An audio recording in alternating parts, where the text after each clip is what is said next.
सड़कों का भाई मजबूत गांव, ब्राह्मणों का, उसका गुज्जर ठाकुर सब बिरादरी से घिरा हुआ गांव। तो मैं कहा भाई चलते हैं वहां पे। उस दिन क्या आए हुए, अब दोबारा शुगर फैक्ट्री चलने के हुए, ये बच्चे फिर गए। कौन कौन सा था भाई? ये आते जाते रहे, वहां पर सारे गांव की तरफ से सामान आया। बगा भाई एक बार गांव में जरूर आएंगे। इन्होंने कहा जी आ जाओ, उनका 2-3 दिन में आ जाते हैं, क्योंकि आज के प्रोग्राम आगे तक हापुड़ तक लगा रखे, हमने ऐसे ही लगा रखे छोटे छोटे गांव गांव, किसी को 6 बजे का, किसी को रात को 8 बजे का। तो भाई धन्यवाद है आप सब लोगों का, और धन्यवाद इस युवा जनरेशन का भी है जो मोबाइल का इस्तेमाल करती है। बहुत एलिगेशन आपके इस आंदोलन पर लगे। अगर सरदार लोग इस आंदोलन में आए तो खालिस्तान नहीं बताया गया, अगर मुस्लिम समाज आया तो पाकिस्तान नहीं बताया गया, फिर कुछ जातियों के नाम लिए गए, फिर छोटा बड़ा आंदोलन बताया गया, फिर कुछ किसानों का बताया गया, फिर मजदूरों को इससे अलग करा गया, गन्ना किसान का बताया गया। इन्होंने करीब 17 तरह के एलिगेशन अब तक लगा लिए।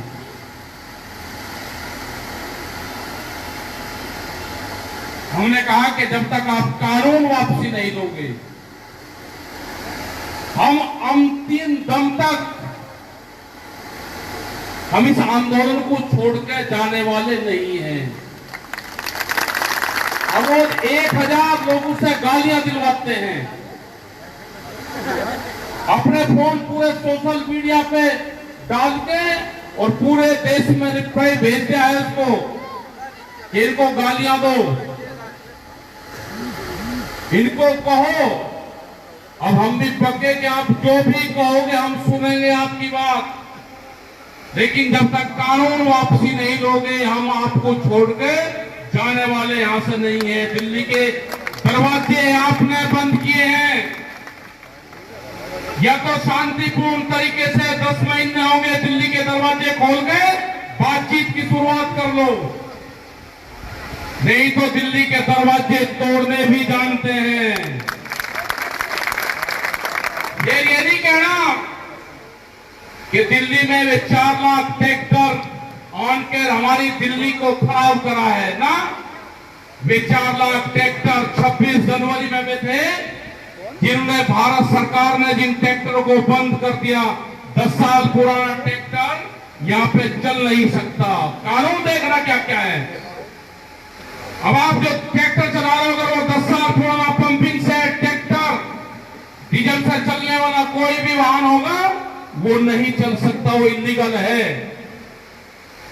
हमने कहा कि तुम्हारी दिल्ली की चमचमाती सड़कों के ऊपर ये ट्रैक्टर चल के दिखाएंगे और 4 लाख ट्रैक्टर दिल्ली की सड़कों पर चल के दिखाए।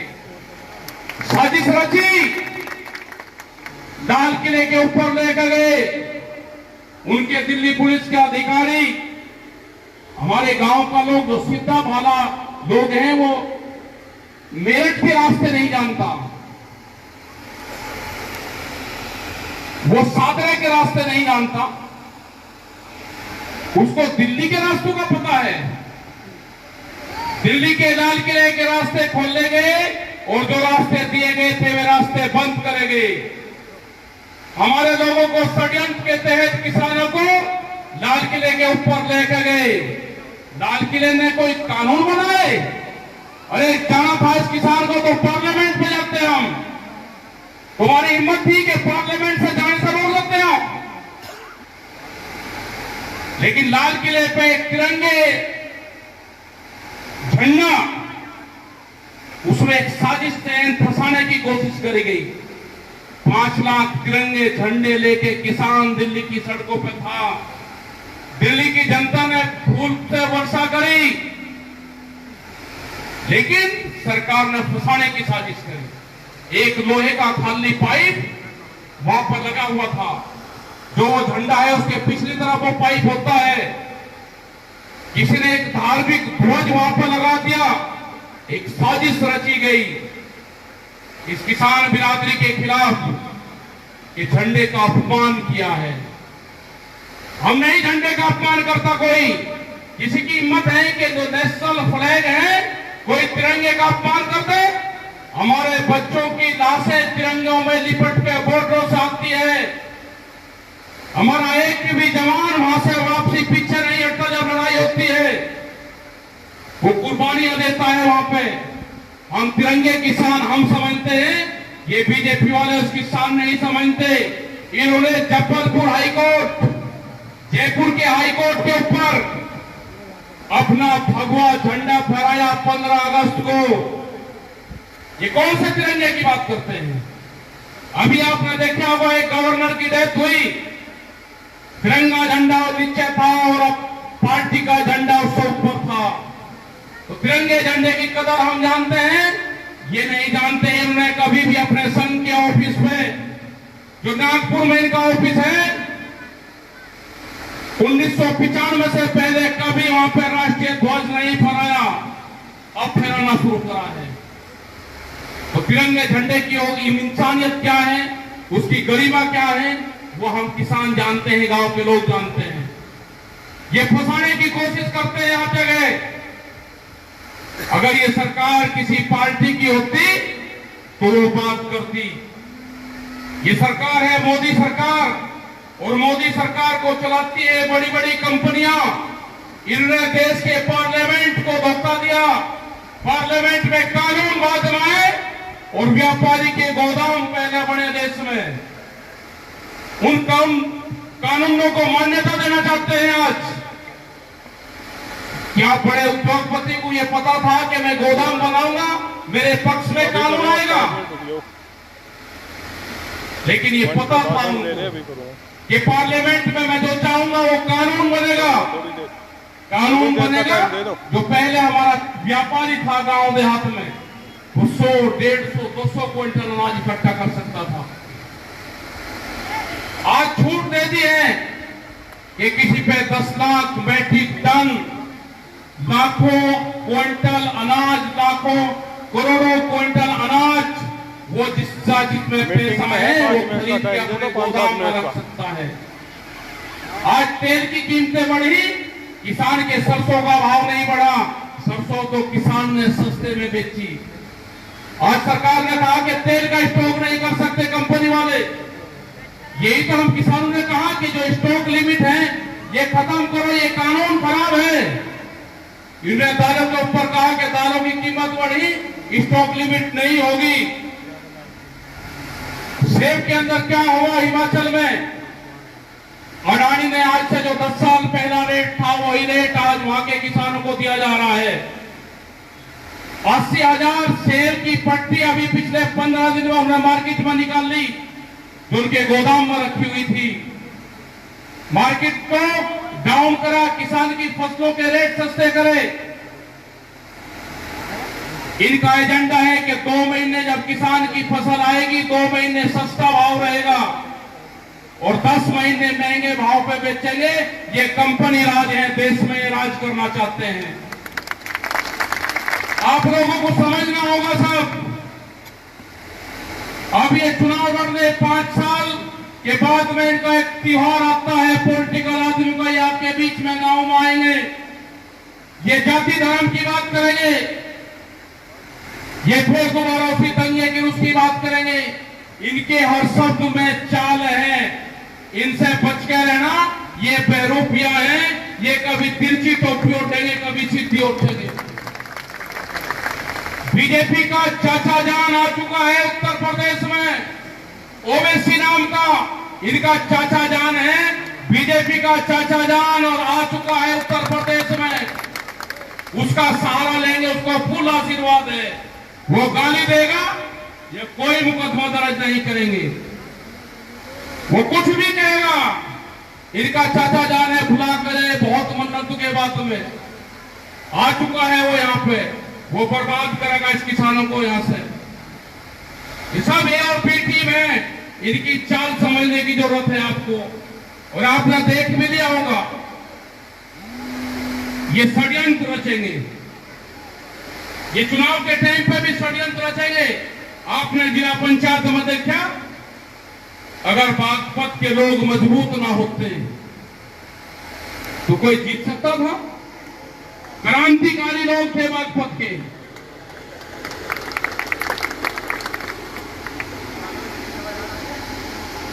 जिसने वोट नहीं दी उनको, उसके घर पे जेसीबी उसके घर पे खड़ी कर दी। आने वाले टाइम पे भी यही होगा। इस तरह की सरकारें देश में नहीं रहनी चाहिए जो दंगा परस्त हो। यह आंदोलन ही इसको बचा सकता है। यह आंदोलन पूरे देश भर में है। हम अगर कर्नाटक गए, हम तमिलनाडु गए, महाराष्ट्र गए, हम उत्तराखंड से लगा के पहाड़ों के हर स्टेट में गए, इस आंदोलन का करंट है। संयुक्त मोर्चे पे पूरे देश के जवानों ने, नौजवान ने, पूरे देश के किसान और मजदूर ने, महिलाओं ने, यहाँ के दुकानदार ने, सबने विश्वास करा है। खास करके बीजेपी के लोग, कुछ लोग बोलते हैं, कुछ नहीं बोलते हैं, कुछ पर्दे के पीछे से सपोर्ट करते हैं, कुछ कंबल भिजवाते हैं, वहां पे नाम नहीं बताया उन्होंने। आज भी आलू भिजवाने का काम करते हैं मोर्चों के ऊपर। उन्होंने कहा कि अगर पता चल गया तो पर्चे दर्ज होंगे, पार्टी से तो बाहर जाएंगे, पर्चे दर्ज होंगे। सब लोग इस आंदोलन के साथ में हैं। मैं धन्यवाद देना चाहता हूं यहाँ की पूरी जनता को, यहाँ के सभी समाज के लोगों को, जो हमारे महाराष्ट्र से लोग आए, इनको धन्यवाद देना चाहते हैं। और समस्त देश के किसान नौजवानों को, और उन नौजवानों को एक क्रांति की जरूरत है। देश में जो भी नौजवान बच्चा मोबाइल चलाना जानता है, उसको इस आंदोलन की सपोर्ट की जरूरत है। आज वो अपने गांव की, अपने फसलों की, अपनी समस्याएं वो इसके माध्यम से प्रचार करें। ये देश बिक चुका है। आंध्र प्रदेश में विशाखापट्टनम, वहां का एक स्टील प्लांट है, विशाखापट्टनम स्टील प्लांट के नाम से एक बड़ी संस्थाएं हैं जो बहुत फायदेमंद है सरकार की। 6 गांव के लोगों ने वहां पे 22,500 एकड़ जमीन, करीब 1.5 लाख बीघे के आसपास में जमीन बैठती थी, वो जमीन फ्री में दी फैक्ट्री के लिए। उस पे आंदोलन हुआ, 32 किसान उसमें शहीद हुए वहां के। आज उसकी कीमत है 3.5 से 4 लाख करोड़ रुपया। उसको बेचा जा रहा है अडानी को 11 लाख करोड़ से शुरू होगी, 11,000 करोड़ से, और 14,000 करोड़ रुपए में वो बिक जाएगी। उसकी नीलामी शुरू होगी है। जैसे कोई प्रॉपर्टी 4 लाख की हो, उसको 14,000 में बेच दिया हो। ऐसे ही एक कंपनी थी काल्टेक्स, जो आज भारत पेट्रोलियम है, उसको बेचा जा रहा है। एक अमेरिकन कंपनी थी, और 1965 में जब युद्ध हुआ तो इसी कंपनी ने भारत को तेल देने से मना किया था। आज फिर इन कंपनियों को ये संस्थान बेचे जा रहे हैं। टेलीफोन, ये जो आपकी सड़कें बढ़ रही हैं, अब आपका वो नहीं रहा कि मेरा चक मेरे सड़क के बराबर में है, इसके हाईवे के 500 मीटर तक आप कोई भी चाय की गुमटी नहीं लगा सकते, कोई पेंचर की दुकान नहीं कर सकते, कोई होटल नहीं खोल सकते। ये कानून देश में आ चुका है। रेलवे की जमीन, मंडियों की जमीन बिक्री है। मध्य प्रदेश में शुरुआत होगी, 127 मंडियों की जमीन बेचना शुरू कर दिया है। तो ये मंडियां भी बिकेगी, ये देश पूरा बिकेगा, जो प्रॉपर्टी होगी वो बिकेगी। ये सरकार इस तरह की है, अगर किसी बाप के 4-5 बालक हो और उनका पिताजी शराब पीता और वो सारी प्रॉपर्टी बेच दे, तो उसको गांव के लोग क्या कहते हैं, उसके परिवार के लोग क्या कहते हैं? तो ये वही है प्रधानमंत्री। इसको जो कुछ बाप दादा दे के गए थे, जो पहली सरकार दे के गई थी, ये बेच रहा है उसको। इसको रोकने का काम ये जनता कर सकती है। जनता, अगर अगर आप नहीं करोगे पूरे देश को बेचेगा और अपना झोला ठाकर फिर कहीं चला जाएगा। सब बेच दिया, मंडी, रेलवे, एयरपोर्ट, बंदरगाह, नदियां, कुछ नहीं छोटा, सब लाइन पर लगा हुआ है। किसानों की जमीन कॉन्ट्रैक्ट फार्मिंग, कोई किसान ऐसा है कि कह रहे जी कॉन्ट्रैक्ट फार्मिंग क्या होती है, ये कह रहे कि कर्जा ले लो, किसी पे 5 लाख है तो आपका गोल्डन कार्ड बन गया, 5 लाख दिए ने गोल्डन कार्ड बन गया। कौन सी स्कीम है? 10 लाख का ले लो जी कर्जा। बड़ी कंपनियां बैंक को फाइनेंस कर रही है। फिर सुन लेना ध्यान से, जितना भी किसान का केसीसी है, किसान क्रेडिट कार्ड है, बड़ी बड़ी कंपनियां आकर जितना भी आपके कर्जा है वो कंपनी बैंक को पैसा देगी और आपसे गुंडागर्दी के दम पे, कानून की ताकत पे आपसे जमीन छीनने का काम होगा। जब आपके घर पे गुंडा तत्व लोग आएंगे, पुलिस के साथ आएंगे, वे कहेंगे आपकी जमीन की नीलामी होगी या आप हमको पैसा दे दो, पैसा आपके पास में होगा नहीं, तो ये कहेंगे कि आप अपनी जमीन दे दो, जितने का किसान क्रेडिट कार्ड है उतने की हमको आप जमीन दे दो, तो उसके माध्यम से आपकी जमीन ले जाएगी। ये प्लान बन रहा है। हमारी लड़ाई भाव की है। किसान क्रेडिट कार्ड किसान का मौत का कार्ड है। लड़ाई भाव की है। ये गन्ने की बेल्ट है, ये धान और गेहूं की बेल्ट है। पिछले 5 साल से 1 रुपया गन्ने पर नहीं बढ़ेगा। पहले वाली सरकारें भी थी, एक ने 80 रुपए बढ़ाए, एक ने 40-50 रुपए बढ़ाए। ये 5 साल से 1 रुपया नहीं बढ़ाएंगे। बिजली के रेट देश में सबसे महंगे उत्तर प्रदेश में होंगे। एमएसपी की खरीद नहीं होगी आपकी, आप कोई, क्योंकि बड़ा व्यापारी और नेता और अधिकारी मिल चुके हैं। गेहूं और धान पे 800 से 500 रुपए 600 रुपए की सस्ते में फसल खरीदते हैं और एमएसपी में बेचते हैं। तो ये आंदोलन आपको करने पड़ेंगे। अपने गांव में कमेटियां बनानी पड़ेगी। जब जब भी आपकी जरूरत हो आपको आना पड़ेगा। यह आंदोलन जब तक जारी रहेगा जब तक ये 3 काले कानून वापसी नहीं होंगे, एमएसपी पे गारंटी कानून नहीं बनेगा। यह आंदोलन जब तक जारी रहेगा। एक पॉलिसी दूध की भी आ रही है, बिजली की आ रही है। कॉमर्शियल कनेक्शन लेने पड़ेंगे सबको अगर किसी के पास में 2 पशु होंगे। अगर एक भैंस है, अगर भैंस भी आ गई तो 2 पशु हो गए, या तो कटड़ू मरेगा या कॉमर्शियल कनेक्शन लेना पड़ेगा। दूध आप डब्बू में नहीं बेच सकते। डब्बे का दूध खरीदना भी प्रतिबंध है और बेचना भी कानूनी अपराध आएगा। बाहर की कंपनियां आ रही है दूध में। आप सिर्फ अगर दूध बेचना है तो कंपनी को ही आप अपना दूध बेच सकते हो, ये कानून आ रहा है। तो कौन किसान बच जाएगा? बहुत कानून आ रहे। सीड बिल, बीज कानून, बाजरे का तो बीज आपने भी 800 रुपए किलो का बोया होगा। ये कानून आ रहा है। अब सीड बिल आ रहा है। आप कंपनी से ही बीज खरीद के बो सकते हो। अगर आपने बगैर कंपनी का बीज बोया तो इलीगल होगा।